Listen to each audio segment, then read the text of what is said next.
Իմ հարցը եւ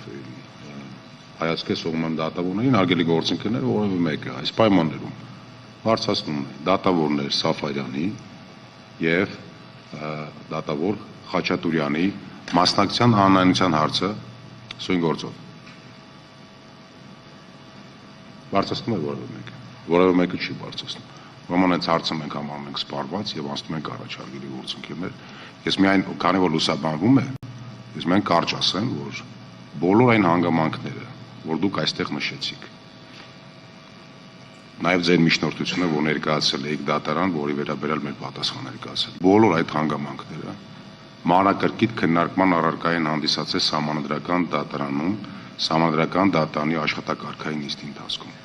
Շատ ավելի խորը քննարկման առարկա են դարձել, քան այստեղ եք դուք քննարկել, շատ ավելի շատ հանգամանքներ են քննարկվել, քան այստեղ քննարկվեց։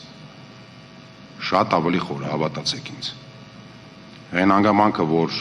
նույնական են հանգամանքները բոլոր 3 դատավորների եւ պարոն Վարդանյանի եւ պարոն Զենալյանի եւ Տիկին Սաֆարյանի, դրանք նույնական չեն։ Դրանք գրեթե ոչ մի առումով չեն համընկնում, արգելի։ Միայն ընդհանուր գուցե առնչվածությունը քաղաքականության հետ։ Բայց դրանք բոլոր ընդհանրը այդ կոնտեքստում է եղել նրանց, եթե կա ինչ-որ մի ընդհանուր բան, որը որ դատանի ուշադրությունն է հրավիրել եւ դատանը հանրադարձել, միայն այդ հանգամանքն է եղել։ Մնացած ոչ մի առումով այդ դատավորների մասնակցության անհանրության հիմքում ընկած հանգամանքները նույնական չեն եղել։ Սա ես ասում եմ հատուկ, որպեսզի նաեւ արձանագրվի եւ նաեւ եթե հեռարձակվելու է, հեռարձակվի, արգելի գործընկերներ,